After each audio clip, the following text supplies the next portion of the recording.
Welcome back to On the Brink with Rosemary Armail. I'm Rosemary, and I am so excited about today's episode, which is not about politics. It's not even about Kamala Harris, although I'm busy at home putting together a letter writing party for her. I'm definitely involved in that. You'll be hearing about it, I am sure. But today we're going to do one of those episodes where we pull back from the brink.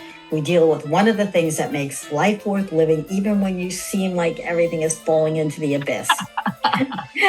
And my two discussants today are friends and writers. They are both women mystery writers. They both have done a series of novels set in one place with a set of characters. They're unique and distinct, and I can't wait for you to hear from them. Victoria Houston, we met years ago when we were both at the University of Missouri working, and she's gone on. She is now working on her 23rd book, and she's procrastinating tonight. She should be working on it. It's due soon, but she's here talking with us. And the other speaker is Dianne Hagan. We're actually related. I think I have to disclose that. I guess we're not anymore. I used to be married to her brother. I ditched him, still like her. Remember, I contacted you and asked if we got divorced too. Yes, I did. And I said, well, that's what your brother wanted. But hey, that's water under the bridge. And Dianne was, what was your job? It's like a historian, but you were like the bookkeeper and record keeper. I was the corporate records manager and archivist for Carrier Corporation. For Carrier Corporation. So she went from air conditioning records to she retired. And I swear the next day she had 50,000 words written. And her first book was published shortly after. She's now working on number 6. So you have a ways to go to catch up with Victoria. So I'm going to start with Vicki because you've been at it longer. How did you start on this mystery road? What made you write a mystery novel? And my related question for both of you is, why are there so many great women mystery writers? It seems to be a genre that women excel in. Why do you think that is? Well, that's a two-part question, Rosemary. It is. I'm sorry. I know that's very unprofessional, isn't it? No, that's okay. I'm going to answer that last one first. The mystery audience is 80% female. And I think that has a lot to do with why there are so many women mystery writers. And it's not dissimilar from the current increase in interest in romance novels. Women tend to be readers. That's the bottom line. In my case, my books are 50-50 men and women because of the fishing angle in my books, the outdoors and the fishing. Right.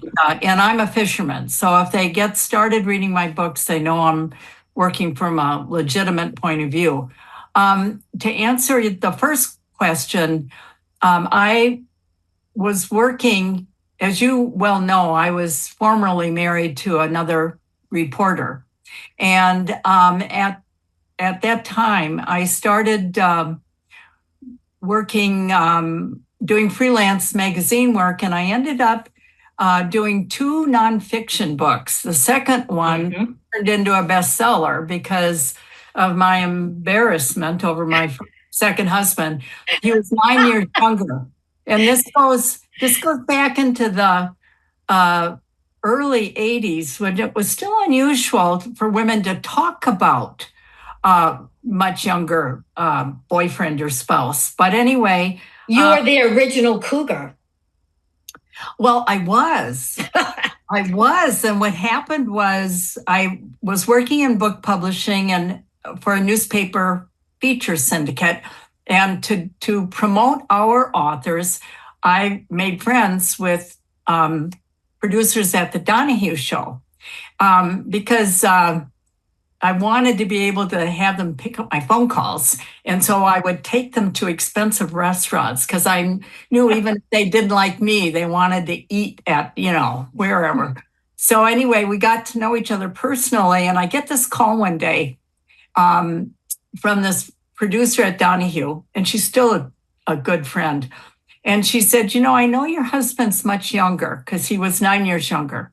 And Phil is going to interview Cher, and she's 40 and she's dating a 20-year-old. Can you give me some ideas of good questions? Well, I hadn't talked to anybody about it. I was so acutely embarrassed. So I, half an hour later, after spilling my guts, she said,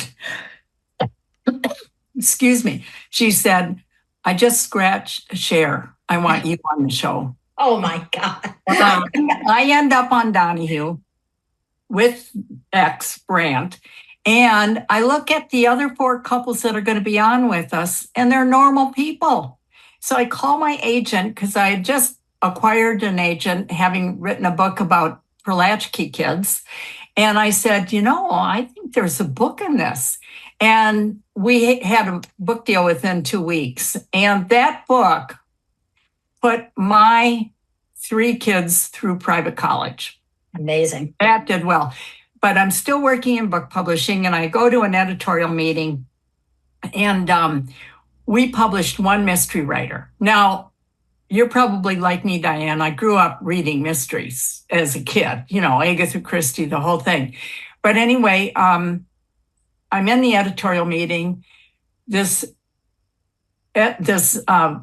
writer gets $100,000 advance from Ballantine Books for his mystery. Well, I'm from Rhinelander, Wisconsin. $100,000's a lot of money for a girl from Rhinelander. And I thought, geez, and that was like 10 times what I got for the Loving a Younger Man up front. So I took his book home, I read it, and it was really mediocre. And I thought, geez, for $100,000, I can be mediocre. And that's how I decided to write a mystery. I'm going to ask you in a minute to describe your series, but let me switch to Diane. Did you grow up reading, you grew up reading anything that was in your mother's hamper, as I recall? Yes, I read everything as a child, because when I entered kindergarten, I could not read. And I was so envious of this girl in my class that could read. And when I hit first grade, I got put in the lowest reading group.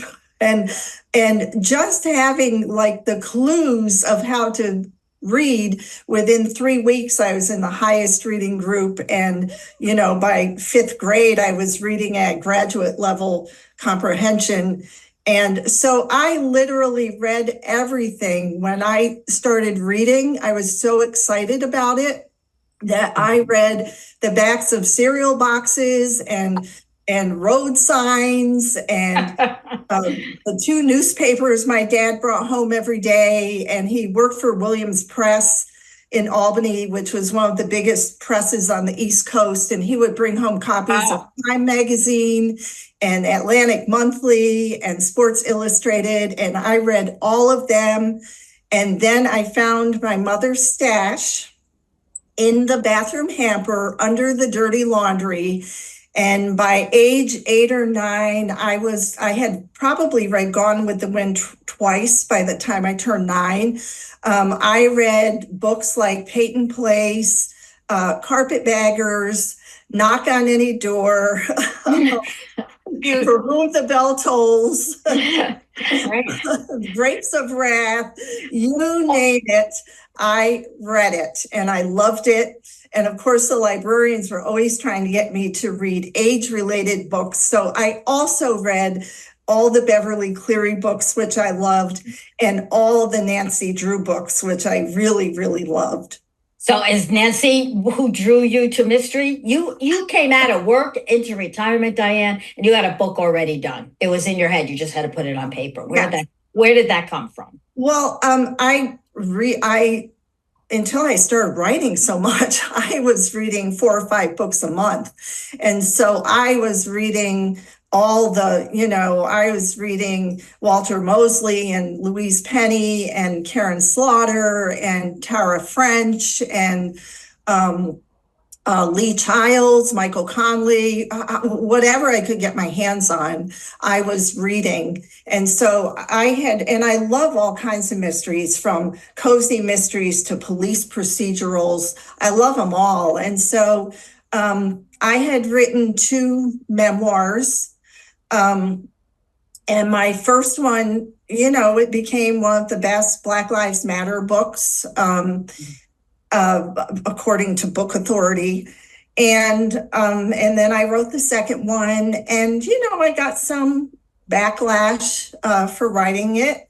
We're interracially married, and some of my readers disagreed with things that I wrote about, said I was lying about Black men. One of them who got in contact with me said, and so, I just thought to myself, I still want to write about things that matter, but wouldn't it be fun if I turned to fiction? Right. And because I love mystery so much, and it's like putting puzzle pieces together, why not do it in that genre? So that's how I ended up doing it. So I love that both of you went from nonfiction writing, at which you had success, and then said, no, I can tell the truth better and in a different way by writing mysteries. Mm-hmm. So Vicki, tell us the background, if you will, of your series. 23 books now, all set on this same sort of premise and setting. Can you boil that down in just a few minutes? 25 words or less. I can also say one thing, which was, it was a very difficult transition. It took me 4 years to figure out how to write mystery after nonfiction. And a workshop in Greenwich Village, frankly.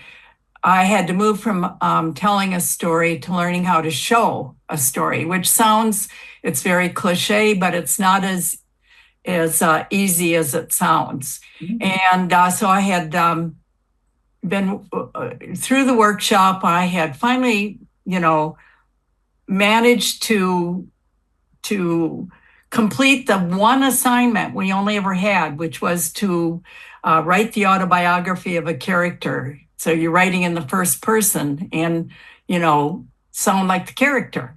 And it only took me a year to figure that one out.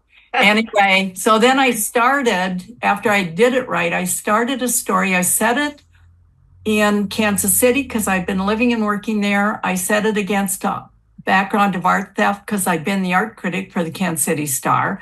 And I had a heroine who was, brilliant, well-spoken, beautiful, intrepid, just like me, okay?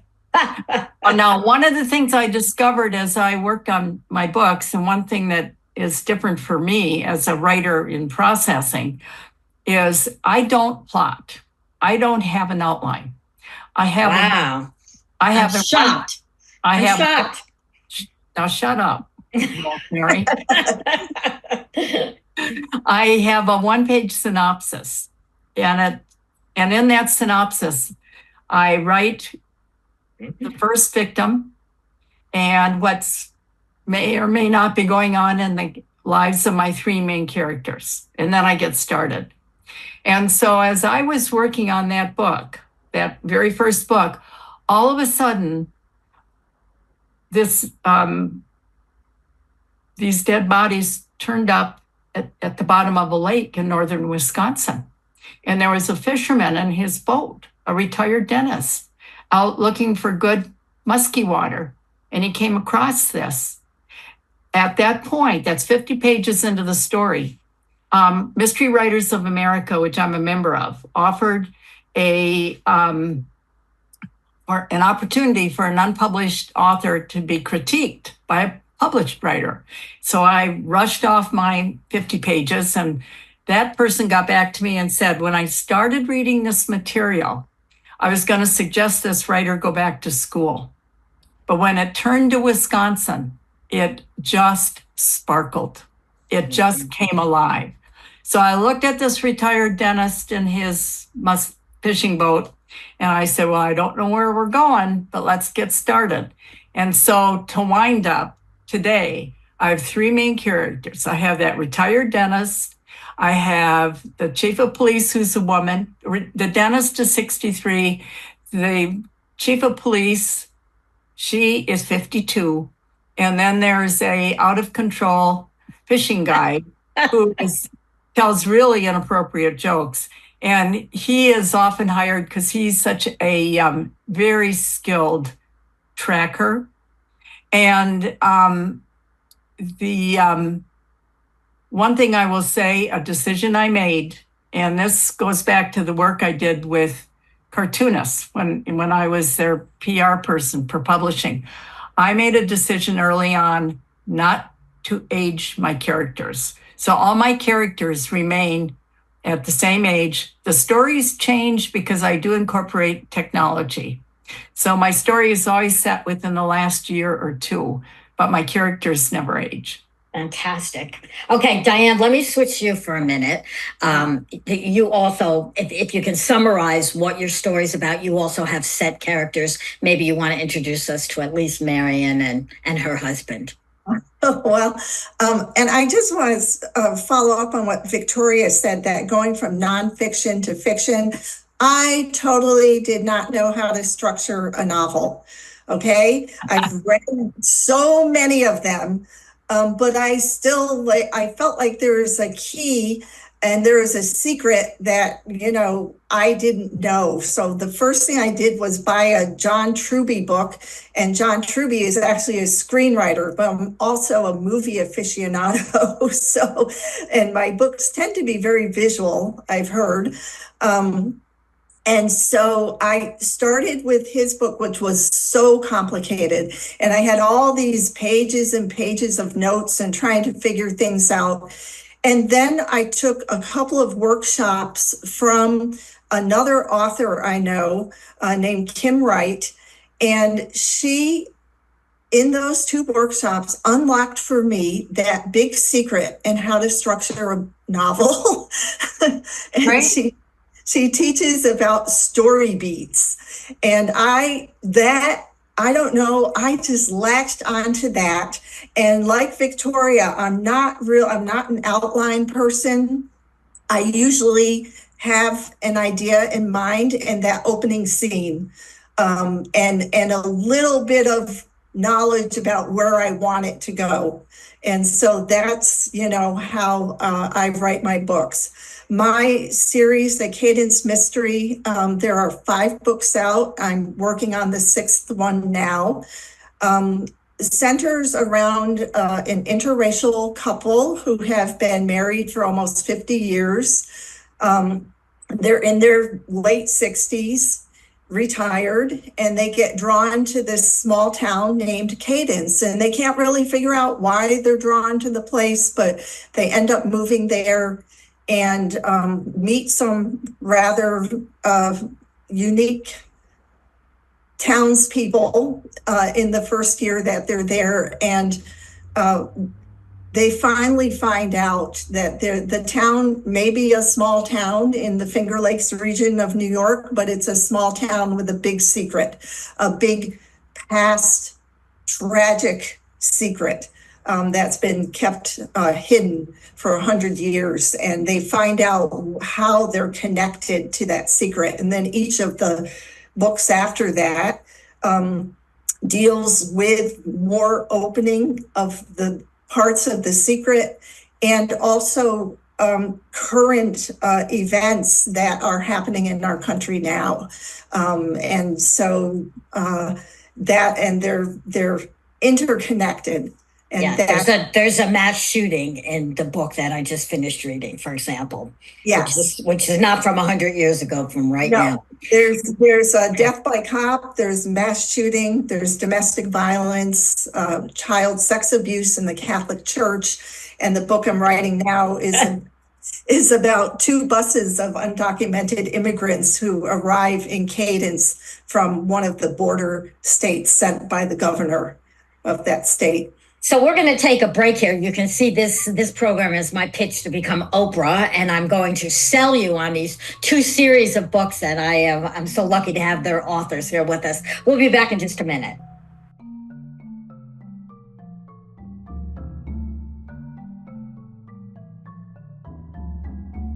I try to keep all my promises, and I did promise to let you know where you could find the books by the authors that we're featuring today. So here we go.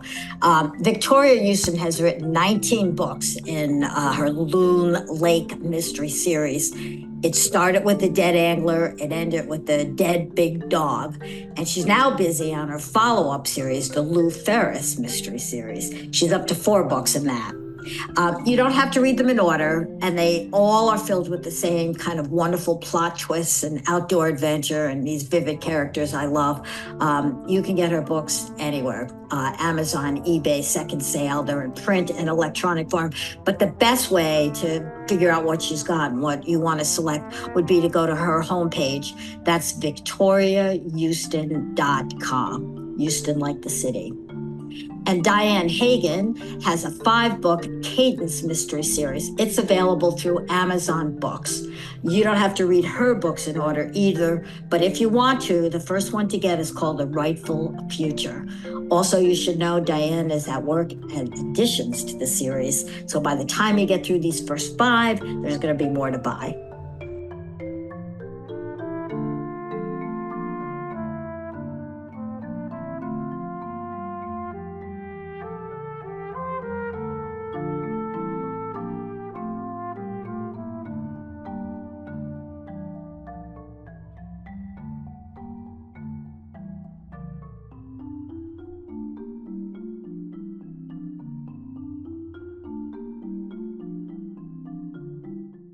Authors always get asked the question, who is this based on? Did you take this from real life? And I know you have to be real careful and say, no, we're influenced, but it's just kind of, we make it up in our head. However, reading your books, Vicki, I'll start with you. Lou reminds me of you. You already said it yourself. She's brilliant and beautiful. The dentist is a fabulous character. I think probably a composite from people in your past.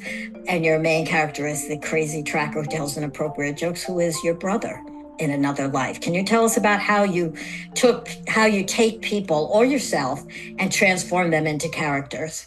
Well, I'm going to disagree with you to start with. You're not allowed to do that. This is my podcast. My characters are distilled from memory. And just as the setting of my stories now, once I got started with the gentleman in the fishing boat, the stories are set in the Northwoods of Wisconsin because it's where I grew up. And they're set against fly fishing or muskie and walleye fishing. That is the culture here. And then my characters, I have 3 main characters. Doc Osborne, he's a retired dentist. My dad was a dentist. My uncle was a dentist. My grandfather was a dentist, and I worked in the dental office as a kid. I know dentistry. Well, I know dentistry, and it's still the best way to identify a dead body. Through the teeth, okay? How convenient. Yeah, really, truly. And then my main character, Doc Osborne, has a side interest in forensic dentistry as well.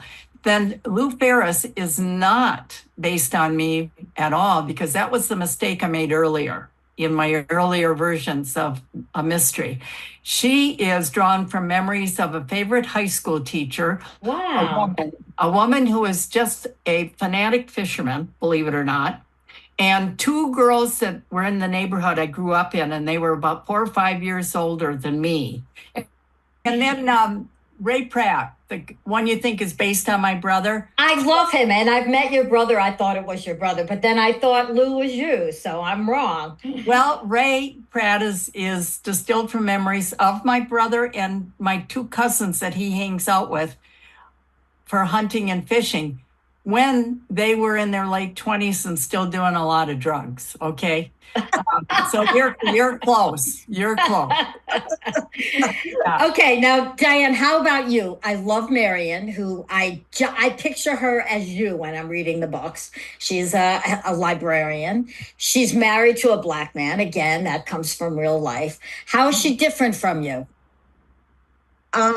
She can actually go around without makeup on sometimes and not feel embarrassed.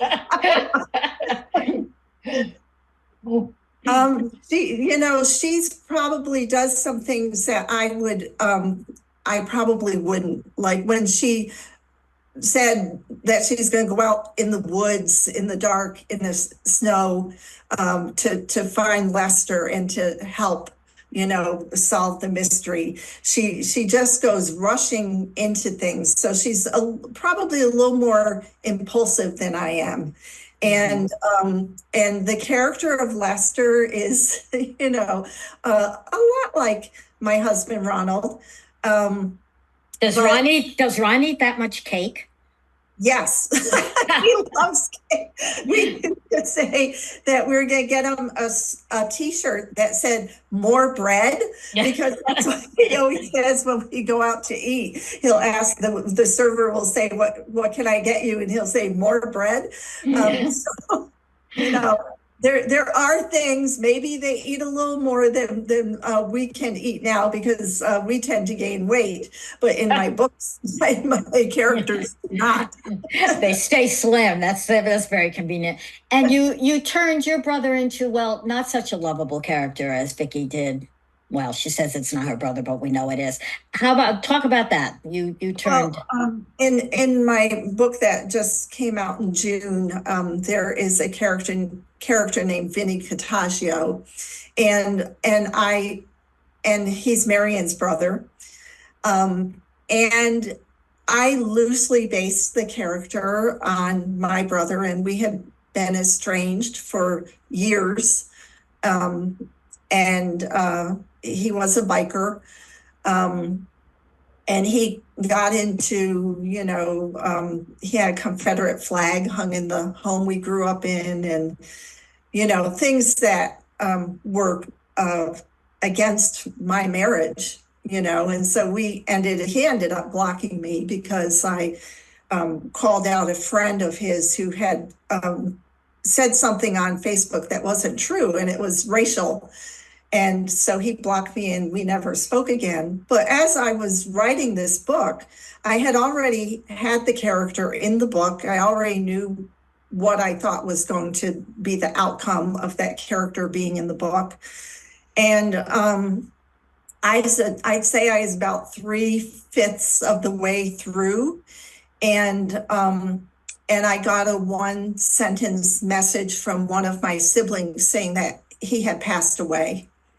And I really had to stop and wonder, should I write this character out of the book?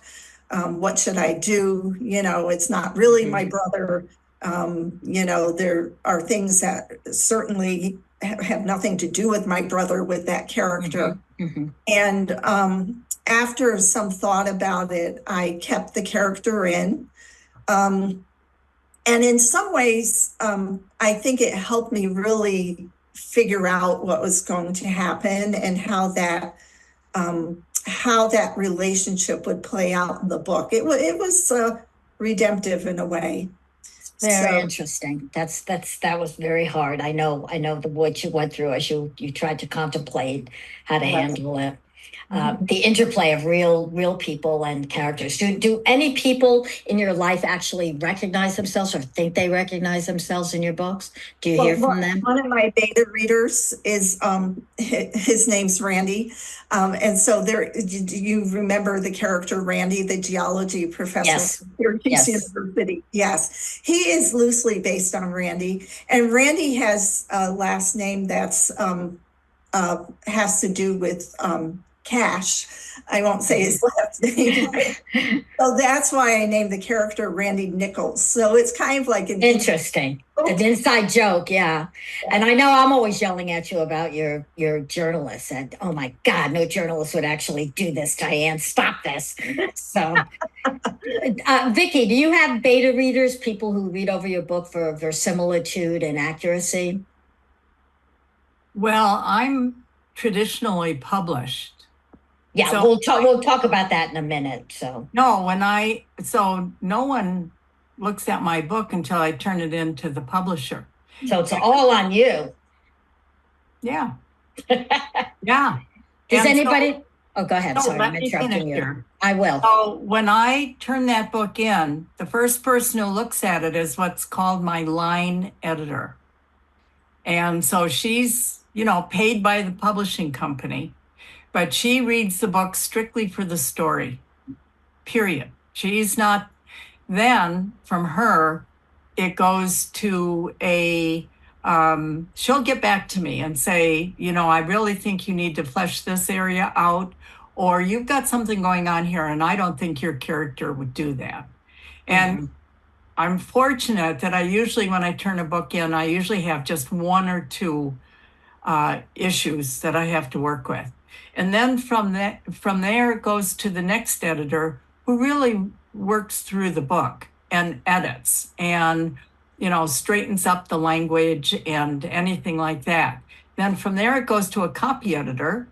And when I get a copy edited manuscript, I look at it, I say, okay, and I pass it right on, because they know what they're doing and I'm not going to change a word. And then finally it goes to the proofreader, and then I just wait for reviews. Mm-hmm. All right, Dianne, this is a little bit out of order, but you have foregone traditional publishing. Tell us about how your books get distributed. Well, I distribute on Amazon. My process is a little different. I have 2 beta readers, and when I get to a certain point, usually the first 25,000 words, I'll send to my beta readers so that they can get an idea of what the story is about and make their initial comments about it. And then I send the book to you. Actually, I consider you like my developmental editor, and, with all your all caps comments. What do you mean this happened? And get your feedback, and then I keep writing, and then I do all my revisions as I get comments back, and when I have everything finished and I've done all my revisions and I revise and revise and revise, then I send it to my final editor, who does, and she is a disability advocate. So, one of my readers is a sensitivity reader, in that he's a mixed race man who also knows a lot about different religions. He studied Sikhism and lived in India for a long time. So like when I introduced my Sikh character, he was very helpful in making sure that I made that character authentic. It's very, very important to me that my books are multicultural and diverse. And it's really important to me that my characters are not just stereotypes or tropes, that their humanity shows in every way. And so, and then my final editor is a disability advocate. And so, as you know, my character, Izzy Gutierrez, is the editor of the paper. And he does do journalism the right way. And he is visually handicapped. And I actually, when I was in college in the 70s, I had scholarship money to put me through college, but I couldn't do things like eat out and things like that. And I had a work-study job, but I did some other jobs too to help, so that I could go out with my roommate on Friday night or whatever. And so I tutored a little bit, and I hated that because everybody wanted you to write their papers for them, which I refused to do. And then one day in class, the professor had a guy come up, and he asked for readers, and he was visually handicapped. And for the next 4 years, I read Ray all his books, because back then there was no technology. Right. So I would take all his books, I'd help him do all his research and stuff. So, I knew a little bit about a person with a visual disability, but things have really changed. And so my editor, Lacey, was really good at putting me in contact with websites where I could do research and really get to know, like the navigation systems that visually handicapped individuals use and all that kind of stuff. Again, because my books are diverse and I want my characters to be real. So, Yes. and she really puts, she does the copy editing and proofing and everything and her comments. And then I do one more revision and then I'm ready to format it and get it published. And the reason I went self-published is because I do write a lot and I have a lot to say, I guess. And oftentimes in the traditional publishing world, I remember reading about Stephen King. He was writing all these books and his publisher said, no, we're just going to put one book out a year. And he started publishing under pseudonyms and everything. I just want to get published. I'm, 67. And I don't have, all these years to find an agent. And, I wasn't in the publishing circles, as you were, Victoria, and it's very hard to break in. And then when you find an agent, then they have to find a place to place it. And then the publishing company puts you in a queue, in terms of publishing, and it takes a long time. And I just wanted to bypass that. Very interesting. Stephen King famously put out in the second edition of The Stand. When it first came out, he was a new author and no one was going to publish 1,500 pages. And then he got rich and famous and he published that huge novel in total. It was the first novel that my son ever read that he wasn't forced to by either me or a teacher. And I always remember that story. We're going to take one more break and we're going to be back. I'm going to ask our mystery writers if they write just for entertainment and solving puzzles or if there's a bigger message in their work. We'll be right back.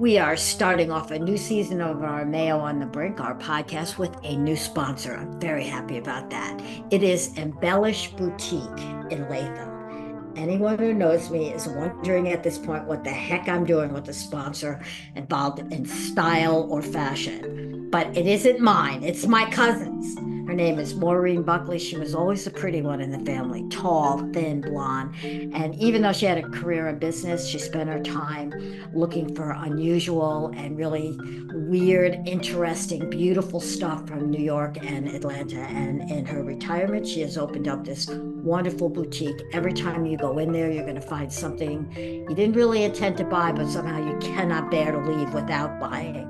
And you can afford it because she sells what she calls affordable chic. It's the uniqueness and the style, the flair involved, not the price tag that matters. I think you're going to really like it. It's called Embellish. Cute spelling too, Mbellish Boutique. It's in Latham. Please look her up on Facebook. And also back as sponsors for the season are Denise and Scott Stoner. They are the married photographers and writers who are behind Nature Logs. I have a brand new painting hanging up in my house, thanks to them. It's of a penguin from the Galapagos Islands. The couple just came back from their latest trek around the world looking for unique and beautiful nature, and they found it among the turtles and the birds of Galapagos. You can buy prints and photos and other artwork by them at naturelogs.com, and you can read. They both do writings about nature. They're fabulous. I'm a writer myself. I'm a little bit jealous. And that's also available at naturelogs.substacks. And let me spell Naturelogs for you. Naturelogues, like travel logs. They're very cool.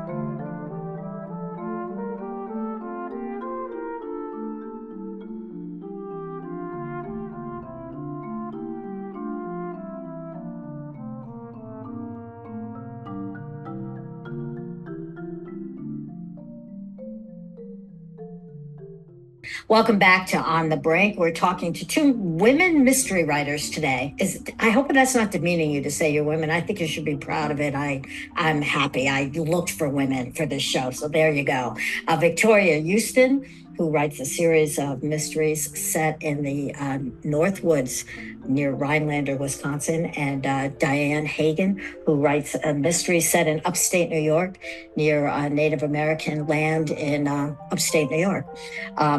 Is there a wider message to the books? And there's a series now you've both written, 23 for Vicki and going on 6 for Dianne. Is there a wider message in what you write about other than the fun of solving a puzzle? Vicki, you first. I like to think that one of the characteristics of writers that I enjoy, they tend to be writers who write from where they came, from where they grew up. And a good example would be Henning Mankell from Sweden and Joellen Walu, who write the Martin Beck detective series, again, set in Scandinavia. And I just have a good sense of the countries and the geography and the behaviors of the people. And I would say that in my books, certainly they're trying to figure out, who killed the people or what happened.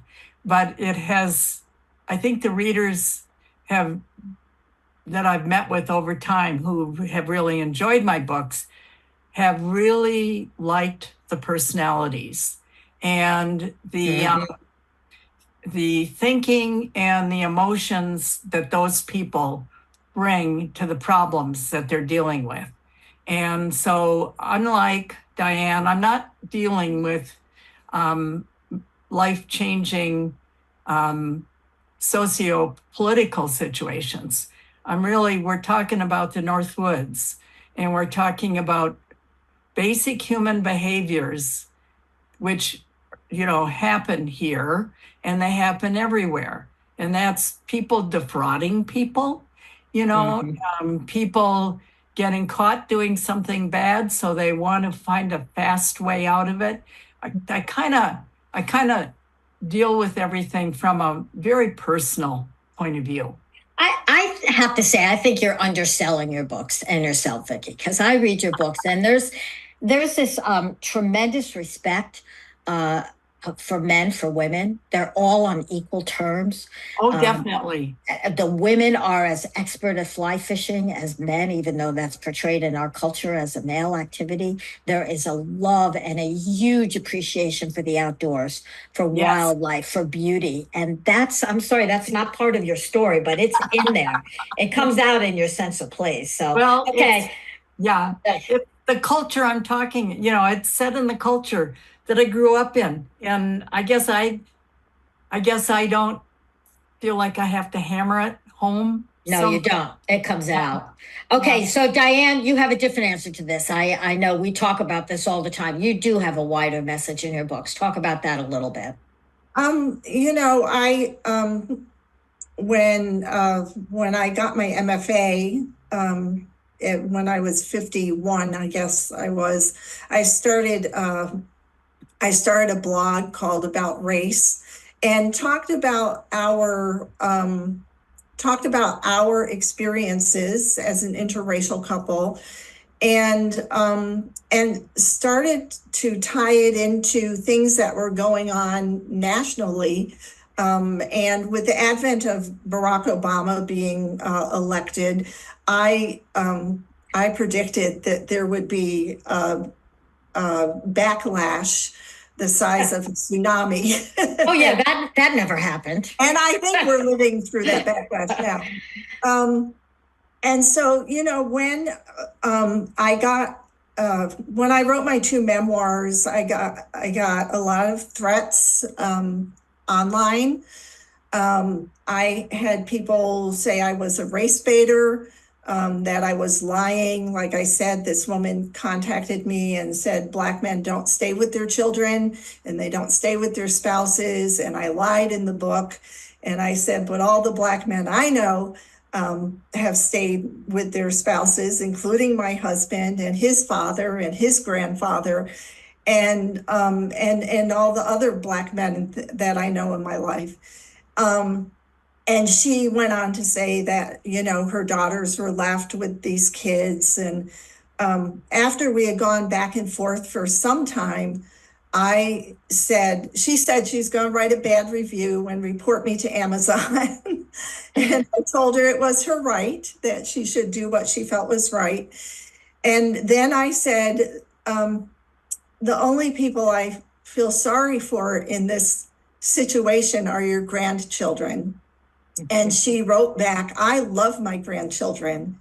And I said, I'm sure you do love them. I believe you, but you're teaching them to hate themselves. And she stopped writing to me after that. And she didn't write the terrible review. And I got another review that said, this author offended 75 million Trump supporters by page 3 of her book. and you know, gave me 1 star. Okay, whatever.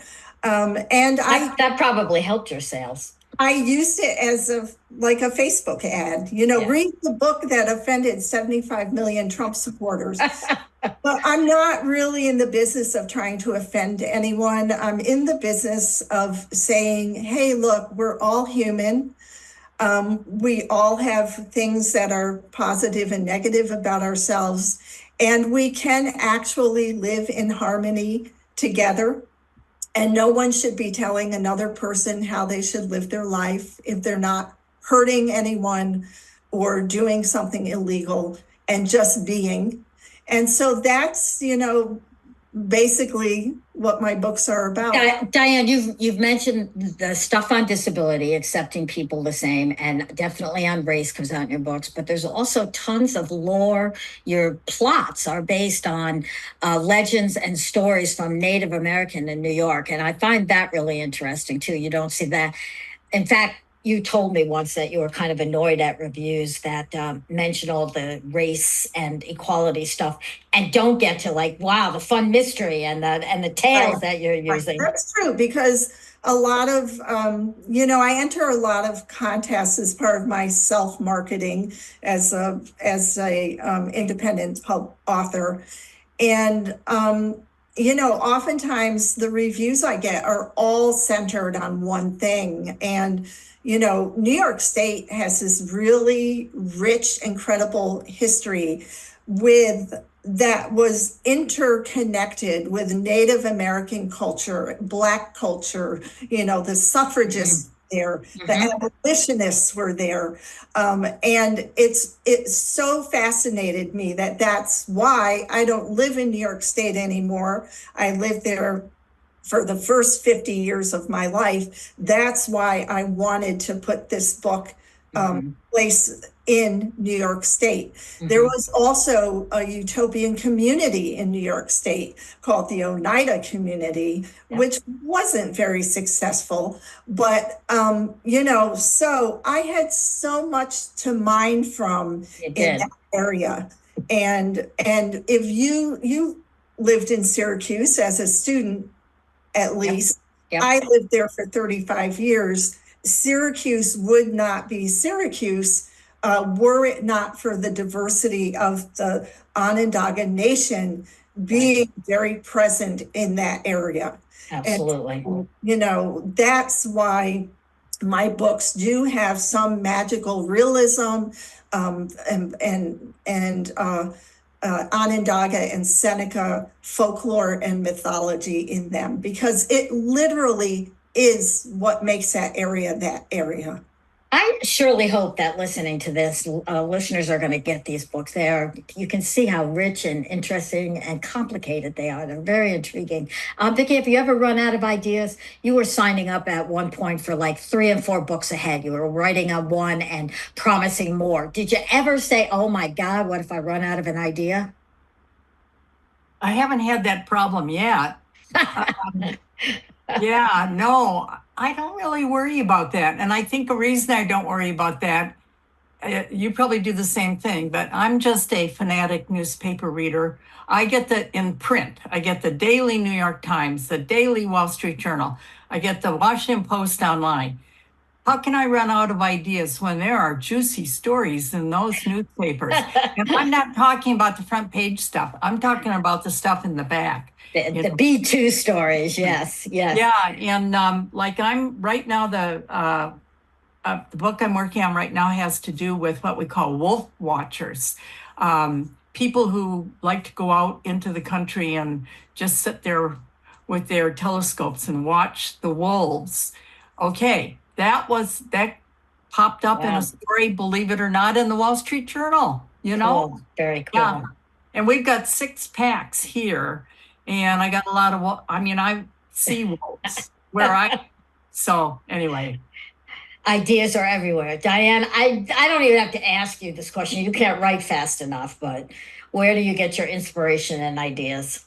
Again, I'm a news addict too. And also just everyday life, things that happen. And I just, see and go, there's something about that I like. And usually when I'm wrapping up the first book and getting ready to send it to my final editor, I get an idea and I have that visual of what that opening scene, the catalyst that's going to drive that book. I have that visual in my mind. And usually when I pass that last manuscript off to Lacey, I'm starting to write the next book while I'm waiting for her to send the manuscript back to me. My last quick question, because I know listeners will care about this. Do we have to read all 6 books to get it, or all 23 in your case, Victoria, in order to enjoy and understand your books? I make it a point that you do not have to have read an earlier book in my series. I make sure that each book introduces the reader to the characters as if they haven't read a previous one. Okay, and you, Dianne? And I try to do the same. And my books tend to have a lot of characters because it is a community. But there are main characters. And in helping my readers, if they do pick up a book late in the series, I have a character reference on my website. So you can always look up a character. But I think, the books do stand alone. And they will make you think. And so, you will get to know the characters as you read each book. You've been listening to 2 wonderful writers, Victoria Houston and Dianne Hagan. We are going to put information about their books and their titles and, synopsis and anything else you might want, where you can get them on our website and on social media. So I hope that you will enjoy them, as I have for years now. We traditionally end our podcast with a toast. And tonight, my toast is to you 2 writers who have saved us through escape in wonderful places that I would never have gone to otherwise, into the deepest forests of upstate New York and into Rhinelander. Thank you so much, and please keep up the good work. Thank you. Wonderful talking with you. And thank you, Dianne. Very nice meeting you. Too, Victoria. Thank you. Take care now.